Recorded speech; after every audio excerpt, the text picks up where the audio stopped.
محمد. وہ یورپ ہو کہ امریکہ خطابت مستند تیری، وہ یورپ ہو کہ امریکہ خطابت مستند تیری، سمندر پار بھی ثابت قدم مہدی حسن وائز. وہ یورپ ہو کہ امریکہ خطابت مستند تیری، وہ یورپ ہو کہ امریکہ خطابت مستند تیری، سمندر پار بھی ثابت قدم مہدی حسن وائز. سمندر پار بھی ثابت قدم مہدی حسن وائز. اسی باعث وطن والے تجھے اعزاز دیتے ہیں، اسی باعث وطن والے تجھے اعزاز دیتے ہیں، وطن کا تو نے رکھا ہے بھرم مہدی حسن وائز.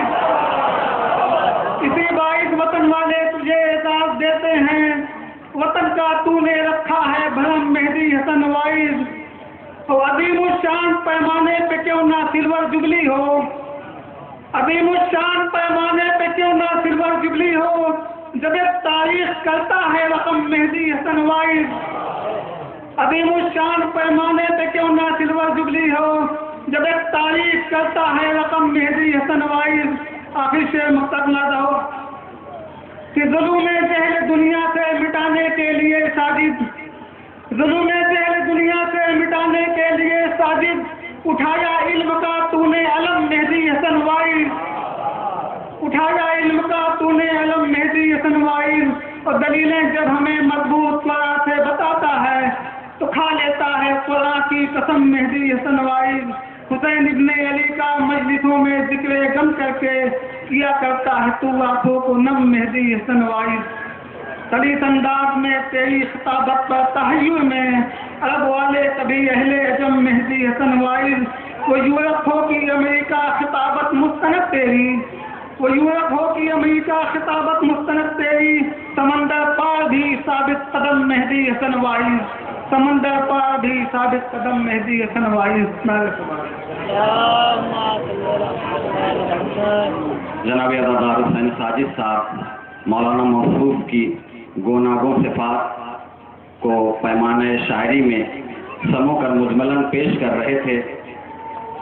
حضرات مولانا موصوف نے در اہل بیت سے جن علوم کا اکتساب کیا، انہوں نے ان علوم کا وارث اپنی نسل میں بھی چھوڑنا چاہا.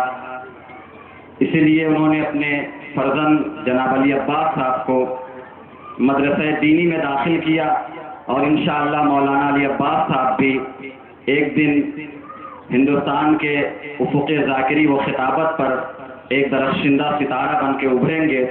گزارش کی جا رہی ہے جناب مولانا علی عباس صاحب سے کہ تشریف لائیں اور مختصراً اپنے تاثرات کا اظہار کریں.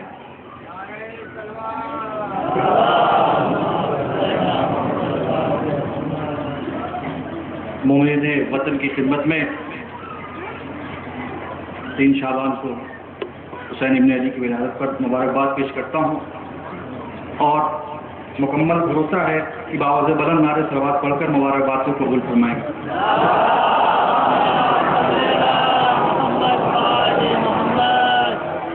میری یہ مبارکبادی صرف میری نہیں ہے، بلکہ 3 شعبان ہی کے دن خدا بند عالم نے اپنے بے شمار فرشتوں کو حکم دیا کہ جاؤ اور میرے حبیب کی خدمت میں حسین کی ولادت پر مبارکباد پیش کرو. اب ظاہر سی بات ہے، آسمان پر فرشتے تھے، کوئی فرشتہ سجدے میں تھا، کوئی فرشتہ رکوع میں تھا، کوئی تسبیح پڑھ رہا تھا، کوئی تحلیل کر رہا تھا. لیکن جب اللہ کے حکم سے اللہ نے جب حکم دیا تو کسی فرشتے نے اپنا رکوع ترک کیا، کسی فرشتے نے اپنی تسبیح ترک کی، کسی فرشتے نے اپنا سجود ترک کیا، کسی فرشتے نے اپنا قنوت ترک کیا. میں کہوں گا یا اللہ تو حسین کی خاطر اپنا سجدہ کیوں ترک کروا رہا ہے، اپنا سجود کیوں ترک کروا رہا ہے؟ اللہ آواز دے گا خاموش ہو جا، کیونکہ قیامت تک اسی حسین کی بدولت میرا سجدہ باقی رہے گا، میری شریعت باقی رہے گی، میرا اسلام باقی رہے گا. صلوات پڑھنے پر محمد و آل محمد. اسی حسین کی بدولت میرا سجدہ باقی رہے گا، میری شریعت باقی رہے گی، میرا اسلام باقی رہے گا. اب جبریل اپنے فرشتوں کو لے کر چلے، ان کے پیچھے پیچھے فرشتے ہیں، جبریل آگے ہیں، دیکھا ایک غار میں پطرس نام کا ایک فرشتہ ہے۔ والد محترم نے پطرس کا واقعہ چھوڑ دیا تھا، بس ایک گوشہ میں پڑھنا چاہتا ہوں۔ جناب جبریل آگے آگے، تمام فرشتے پیچھے، جبریل آگے جا رہے ہیں، فرشتے پیچھے پیچھے چل رہے ہیں۔ دیکھا ایک غار میں پطرس نام کا ایک فرشتہ ہے۔ جبریل نے دیکھا بالوں پر جلے ہوئے ہیں، فوراً ہی پطرس نے کہا جبریل کہاں جا رہے ہو؟ ہر رسول کے ہاں نواسا پیدا ہوا ہے، مبارکباد پیش کرنے کے لیے جا رہا ہوں، کہا مجھے بھی ساتھ لے لو۔ میں کہوں گا فطر رسول کی ولادت کے وقت نہیں کہا، مجھے بھی ساتھ لے لو۔ علی کی ولادت کے وقت نہیں کہا، مجھے ساتھ لے لو۔ فاطمہ کی ولادت کے وقت نہیں کہا، مجھے ساتھ لے لو۔ امام حسن کی ولادت کے وقت نہیں کہا، مجھے ساتھ لے لو۔ اس حسین کی ولادت پہ ہی کیوں کہہ رہے ہو ساتھ لے لو؟ کہا چونکہ رسول کی حدیث ہے کہ جب بھی اللہ کسی کی نجات چاہتا ہے اس کے دل میں محبت اہل بیت ڈال دیتا ہے۔ صلوات پڑھے بر محمد و آل محمد۔ اب جبریل فرشتوں کو لے کر آئے رسول کی خدمت میں۔ جناب جبریل نے کہا یا رسول اللہ، ایک فرشتہ لایا ہوں جس کا نام پطرس ہے، بالوں پر جلے ہوئے ہیں۔ رسول نے کہا جبریل اس پطرس کے جسم کو حسین کے جھولے سے مت کر لے۔ اب تاریخی جملہ وطن عزیز میں پیش کرنے جا رہا ہوں، آخری مجمع تک آپ حضرات کی دعوت تحسین چاہتا ہوں۔ میں کہوں گا یا رسول اللہ، کیوں نہیں پطرس کو چیک کر لیا؟ بالوں پر کیوں نہیں چیک کر لیے کہ معذور کہاں سے ہے؟ رسول آواز دیں گے، ارے کل جب یہ تاریخ آگے بڑھے گی تو لوگ یہی کہیں گے کہ رسول کے جسم ٹچ کرنے سے شفا ملی ہے، جھولے سے مسولے پر نہیں ملی۔ صلوات پڑھے بر محمد و آل محمد۔ رسول کے ہاتھ ٹچ کرنے پہ شفا ملی ہے، جھولے سے مس کرنے پر نہیں ملی ہے۔ تو بزرگان محترم، حسین کی کیا شان ہے، حسین کی کیا عظمت ہے۔ خواجہ نے کہا شاہ تو حسین، بادشاہ تو حسین۔ حسین شاہ بھی ہے، حسین بادشاہ بھی ہے۔ ڈیفینیشن کیا ہوئی بھائی؟ بادشاہ اسے کہتے ہیں انگلش لغت میں، کہ انگلش لغت میں اگر بادشاہ کے معنی دیکھیے گا، آخری جملہ ہے تقریر کا، اس کے بعد ختم ہے۔ بادشاہ کے معنی لغت میں دیکھیے گا تو وہاں پر لکھا ہوا ہے ارتھ کنگ، صرف زمین کا جو راجا ہو، زمین کا جو مالک ہو اسے بادشاہ کہتے ہیں۔ تھوڑا اور آگے بڑھیے، شاہ کسے کہتے ہیں؟ جو یونیورسل کنگ ہو اسے شاہ کہتے ہیں۔ آئیے دیکھتے ہیں کہ خواجہ نے حسین کو شاہ کیوں کہا، بادشاہ کیوں کہا؟ دونوں کوالٹی تو موجود ہوگی، تبھی تو شاہ بھی کہا، تبھی تو بادشاہ کہا۔ ہمیں جب حسین دنیا میں آئے، عرش کے مجرم کو شفا دے کے شاہ کا اعلان کیا، جاتے وقت حور کو رومال دے کے بادشاہ کا اعلان کر دیا۔ صلوات پڑھے بر محمد وآل محمد۔ ان اللہ وملائکتہ یصلون علی النبی یا ایھا الذین آمنوا صلوا علیہ وسلموا تسلیما۔ شکریہ۔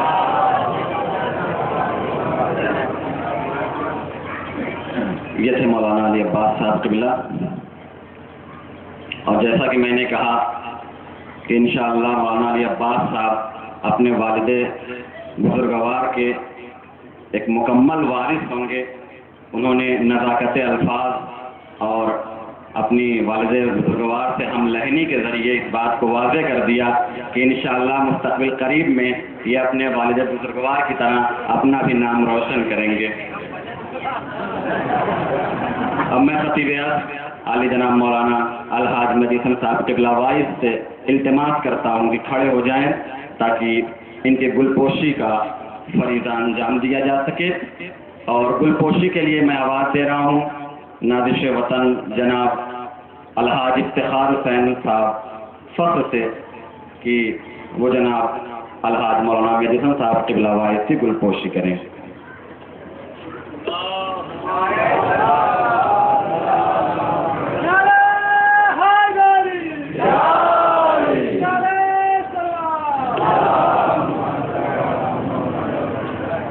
مولانا موصوف کہ سلور جبلی کے موقع پر ان کو اعزاز سے نوازنے کے لیے میں التماس کر رہا ہوں امام جمعہ و جماعت عالی جناب مولانا ڈاکٹر رئیس حیدر صاحب قبلہ سے کہ وہ مولانا موصوف کو اعزاز سے نوازیں۔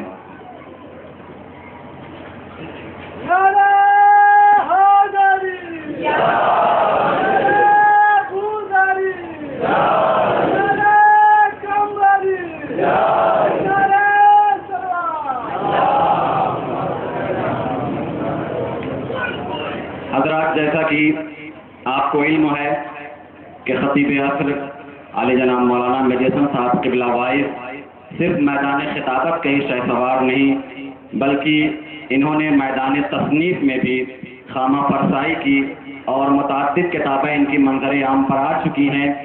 ان سال مولانا موصوف کی کتاب نہیں عن المنکر جو انہوں نے 72 صفحات پر مشتمل کتاب تالیف فرمائی ہے، اس کتاب کا رسم اجرا بھی اس موقع پہ ہونا ہے، لہذا میں گزارش کر رہا ہوں کہ رسم اجرا کے لیے مولانا موصوف علی جناب مولانا قمبر علی صاحب قبلہ، علی جناب مولانا رئیس حیدر صاحب قبلہ امام جمعہ و جماعت تشریف لے آئیں تاکہ رسم اجرا کا فریضہ انجام دیا جا سکے۔ اور جناب شریف احمد صاحب جناب ماسٹر ابن حسن صاحب سے گزارش کی جا رہی ہے کہ وہ بھی تشریف لے آئیں۔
اعوذ باللہ من الشیطان الرجیم، بسم اللہ الرحمن الرحیم۔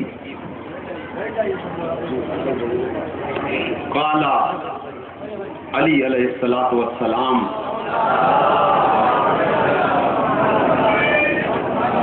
الایمان علی اربع دائم علی الصبر والیقین والعدل والجہاد والجہاد منها على اربع شعب على الامر بالمعروف والنهي عن المنکر والصدق في المواطن والشنان الفاسقین۔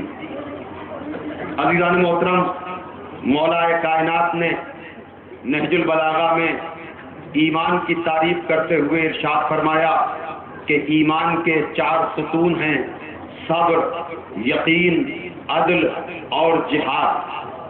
اور پھر اس کے بعد کہا کہ صبر کے بھی 4 شعبے ہیں، یقین کے بھی 4 شعبے ہیں، عدل کے بھی 4 شعبے ہیں اور جہاد کے بھی 4 شعبے ہیں۔ والجہاد منها علی اربع شعبے، جہاد کے 4 شعبے ہیں: علی الامر بالمعروف والنہی عن المنکر۔ شعبہ جہاد میں امر بالمعروف بھی ہے، نہی عن المنکر بھی ہے، اور ہر موقع پر سچ بولنا بھی ہے اور برے لوگوں سے بچ کر چلنا بھی ہے۔ عزیزان محترم، ظاہر سی بات ہے کہ میرے پاس 7 منٹ کا وقت ہے اور خطیب عصر، فخر وطن، فخر قوم، یہ سارے آداب و القاب سے نوازے جانے والے الحاج مولانا مہدی حسن وائز برادر بزرگ کی 25 سالہ یہاں پر خطابت کی یاد بھی منائی جا رہی ہے اور اس کتاب کی رسم اجرا بھی کی گئی ہے، تو اس کے لیے 60 منٹ کیا بلکہ اس حوالے سے کم دونوں کے لیے 25-25 منٹ ہوتے تو میں کچھ آپ کے سامنے بیان کرتا کہ نہیں عن المنکر کیا ہے اور فریضہ خطابت کیا ہے. اس لیے کہ عزیزان محترم، یہ تو آپ سنتے رہتے ہیں کہ ہمارے ائمہ نے، ہمارے مولا نے، ہمارے اماموں نے شورا کی ہمت افزائی کی اور شورا نے ان کی نصرت کی، لیکن نہج البلاغہ گواہ ہے کہ مولا نے ساسا ابن سوہان کو خطیب شاشا کا خطاب دے کر، ماہر خطیب کا خطاب دے کر بتایا کہ نظم سے بھی ہماری نصرت کی جاتی ہے، نثر سے بھی ہماری نصرت کی جاتی ہے. عزیزان محترم، یاد رکھیے گا کہ ایمان کا ایک ستون ہے جہاد، اور جہاد کا ایک شعبہ ہے نہی عن المنکر. اور یاد رکھیے گا جہاد سیف سے بھی ہوتی ہے، جہاد سیف سے بھی ہوتا ہے، جہاد قلم سے بھی ہوتا ہے، جہاد زبان سے بھی ہوتا ہے، اور جہاد نفس سے بھی ہوتا ہے. آج دونوں موقع جمع ہو گئے. جہاد باللسان کا بھی موقع ہے، جہاد بالقلم کا بھی موقع ہے. جہاد باللسان کے لیے اگر دیکھنا ہے تو 25 سال کا یہ دور دیکھیے کہ اس خطیب نے متعدد وعدوں کو نظر انداز کرتے ہوئے آپ کے شہر میں خدمت انجام دے کر بتایا کہ جب جہاد کا جذبہ ہوتا ہے تو کوئی دولت، کوئی شہرت، کوئی بلندی انسان کو متاثر نہیں کر سکتی ہے. اور یقیناً عزیزان محترم، یاد رکھیے گا کہ نہیں عن المنکر کا یہ وہ موضوع ہے کہ اگر جس کو وہ سمجھ جائے پھر اس کے بعد کوئی برائی کسی کے ذہن میں نہ آ پائے گی. میرے پاس وقت نہیں ہے کہ میں اس کتاب کے حوالے سے کچھ کہہ سکوں. آپ تک خود یہ کتابیں پہنچیں گی اور آپ یہ دیکھیں گے کہ اس میں کیا کیا کیا گیا ہے. ہر سماجی برائی کا احاطہ کرنے کی کوشش کی گئی ہے. میں تو دعا کروں گا کہ شاید کہ تیرے دل میں اتر جائے ان کی بات. یہ نظم ہے، نظم نہیں ہے. نظم سمجھ کر سنیے گا، نظم نہیں ہے. اگر بات دل میں اتر جائے گی، اس لیے کہ زبان سے کہہ بھی دیا لا الہ تو کیا حاصل، دل و نگاہ مسلمان نہیں تو کچھ بھی نہیں. توجہ کیجیے گا محترم. اب دوسری چیز جو ہے خطابت کے حوالے سے یاد رکھیے گا، متعدد معتبر حدیثیں ہیں، علماء کرام تصحیح فرما ہے، اور خود ہمارے برادر بزرگ یہ ان کے لیے میرے لیے شرف ہے کہ انہوں نے ایسے موقع پر میرا انتخاب کیا، ورنہ ان کے تعلقات کا دائرہ اتنا وسیع ہے کہ جس سے بھی یہ کہتے وہ اس کتاب کی رسم اجرا کے لیے بھی آتا، 25 سالہ یادگار کے لیے تقریر کرنے کے لیے بھی آتا.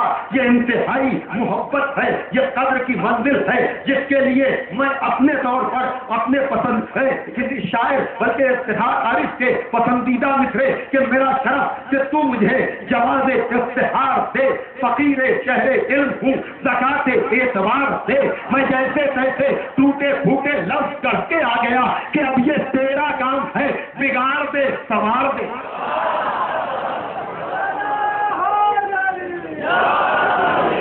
ایک منٹ اور اگر بچا ہے تو یاد رکھیے گا تو میں جو کہہ رہا تھا، ائمہ نے کہا ہے کہ وہ علماء، وہ خطبہ جو ہمارے شیعوں کی نصرت اور مدد اور ان کی حمایت کرتے ہیں، وہ گویا کہ یتیمان آل محمد کی کفالت کر رہے ہیں. توجہ کیجیے گا، دیکھیے مال تو کوئی بھی دے سکتا ہے لیکن علمی کفالت عالم اور خطیب، اور یہ خطیب بھی ہیں عالم بھی ہیں، یہ دونوں چیزیں ان کے اندر جمع ہے ماشاء اللہ سے. اس میں اور اضافہ ہو، لیکن جب کس طرح سے، اس لیے کہ لوگ شبہوں کو شبہات پیش کرتے ہیں. دیکھیے شاید ایک منٹ میرا پڑھ جائے لیکن یہ جملہ اس لیے ضروری ہے تاکہ آپ کو پتہ چل جائے. مولانا نے کہا، میں آج فطرت کا ذکر نہیں کروں گا لیکن ان کے بیٹے نے فطرت کا ذکر کر کے بتایا، لیکن میں یہ کہہ رہا ہوں کہ آل محمد کے فضائل ایک دوسرے سے مربوط ہیں. توجہ کیجیے گا، میں اس فکر کا ہوں کہ یقیناً خطیب کو اگر حوالہ نہ بھی دے دور خطابت میں تو خود اس کے پاس اپنے بیان کا حوالہ ہونا چاہیے. لیکن حوالہ مانگنا اور ہے، طنز کرنا اور ہے۔ توجہ کیجیے گا، جب حوالہ مانگا جاتا ہے آل محمد کے فضائل کا تب تو ہم حوالہ دیتے ہیں، لیکن جب مزاج دیکھتے ہیں کہ یہ حوالہ مانگ نہیں رہا ہے بلکہ یہ فضائل پہ تنگ کر کے اپنے شجرے کی حواست کا اعلان کر رہا ہے، تو یاد رکھیے گا میں نے اسی منبر سے 2 سال پہلے یا 3 سال پہلے کہا تھا کہ آپ ٹھیک ہے حوالہ مانگ رہے ہیں نا، کہ رافض کے واقعے کا حوالہ کہاں ہے؟ اگر نہ بھی مل سکے حوالہ تو آپ کی نیت کا ہم حوالہ مانگ رہے ہیں، اس لیے کہ خالی حوالہ نہیں کہ اگر مان لیا جائے کہ حسین نے دے دیا، رسول نے انکار کیا۔ خطیب ہوتا کون ہے؟ ان کی 25 سالہ خطابت کے لیے یہ ایک جملہ میں نظر کر رہا ہوں اور اسی میں بات کو تمام کر رہا ہوں، یہی نہ کہ یہ اگر ہو بھی گویا کہ کہا جا رہا ہے، اگر حوالہ مل بھی جائے تو بات اصلی طور پر ذہن میں نہیں آتی کہ رسول انکار کرے اور نواسا دے دے۔ توجہ کیجیے گا، میں کہوں گا چلو اس کا حوالہ نہیں ہے، لیکن مفاتیح الجنان میں فطرس کے واقعے کا حوالہ تو ہے 3 شعبان کی دعا کی شکل میں۔ بھائی توجہ کیجیے گا، کہاں چکر میں پڑے ہوئے ہو کہ رسول نے منع کیا، حسین نے دیا کیسے؟ ارے اس کا حوالہ پھر ڈھونڈنا، لیکن جو تمہارے ذہن میں ہے اس کا بے علاج کر دیں۔ تم یہ کہہ رہے ہو حسین نے دیا کیسے؟ رسول کے انکار کے بعد تو 3 شعبان کی دعا سے عظمت حسین اور کمال حسین تو سمجھ لو کہ بالوں پر لیے خدا نے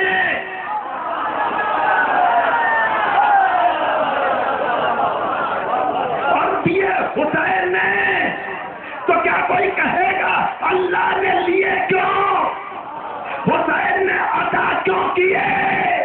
تو جو حسین اللہ کے لیے ہوئے بالوں پر کو فطرس کو عطا کر دے، اگر وہ رسول کے انکار پر اولادیں دو تو اس میں کمال کیا ہے؟ تم سمجھے ہی نہیں، خدا بھی بتانا چاہ رہا ہے ہمیں تو پہچان لیا، حسین کو تو پہچانو، رسول بھی کہہ رہا ہے ہمیں تو مان لیا، حسین کو بھی تو مانو۔ خدا بند عالم اسی طرح سے یہ خطبہ اور یہ 25 سال 50 سال میں تبدیل ہو اور حوالے کی بات نہیں، لوگوں کی ذہنیتوں کا علاج کرتے رہے۔ اور یقیناً یہی خطابت کا فن ہے کہ جو زبان پہ ہے اس کا جواب نہیں، جو ذہن میں ہے اس کا بھی جواب دیا جائے، یہی خطابت کا کمال ہے۔ فقط آخر دعوانا الحمدللہ رب العالمین۔